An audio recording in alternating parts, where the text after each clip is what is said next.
Hi everyone, this is James from Jamcom IT Consults. In today's lesson we are going to look at how to load pages dynamically using PHP. Dynamic web page helps us to load pages within the same design or within the same layout instead of redeveloping the same layout and then just change content. Here what we do is design one layout and then we load all the pages within that layout.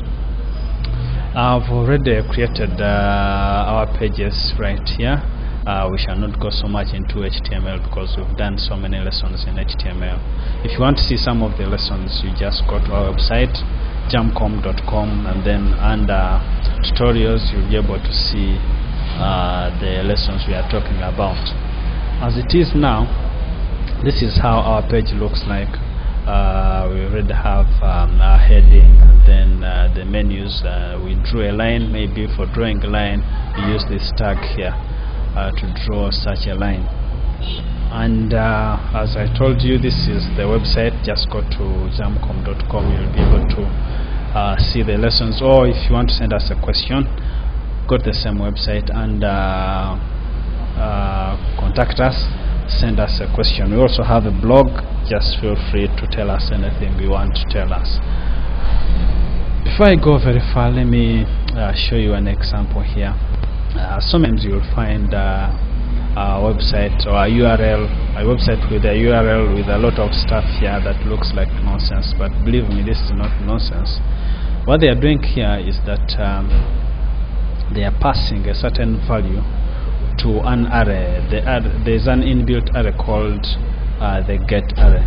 So they are passing a certain value to this array. Within that array they created an index called CID.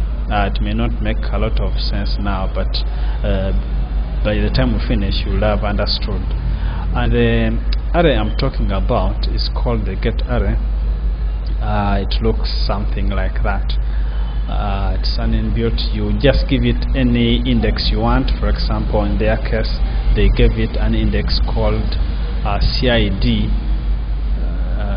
Let me write here this index here called CID, but we are giving ours an index called maybe pages, like that. And we shall be calling this array several times. So instead of calling this whole array all the time, we shall declare a variable here called maybe you can call it anything. So I'll still call it pages, so that I call it using only this. So when we go back to our page, this is how it looks like. It's just throwing back what we've given it because we've not yet created PHP blocks in our work, so it looks at it like just any other text. Before I forget, I would like to remind you that you will not be able to run PHP scripts unless you're running on a server. You need to create a PHP server on your machine, or you may need to make it a PHP server before running these scripts right here. So I'll create a PHP script right here, the PHP block, and then close it right there. When I load our page now, I refresh using the F5 key, it will generate an error. All it is telling us is that we created an index and we are not passing any value to it. That's why it is yelling at us with this error right here. Let me first ignore this error for a few seconds. I would like to do something else right here. I want to create another PHP block right here, PHP, and then close it here. I want to echo something. In PHP, when you want to spit something onto the browser, use the echo statement, and then the statement that follows will be able to display onto the browser. So here I will write my name is, then terminate this statement. So right here now I'm able to see the word my name is right there. Now I want to concatenate this. concatenation is putting together. We want to concatenate it with our variable, which is pages, right there. In PHP, or rather the get function, picks a value from the URL. If you want to pass something to the get function, you pass it to the URL. That's how it's picked. Let's look at the example we had here. What they are doing is that they're putting a question mark and then the index name, and then they pass a value. That's exactly what we shall do here. Put a question mark here, and then maybe say pages. Okay, I'd already created this, but I'll retype it. Question mark pages is equal to gems.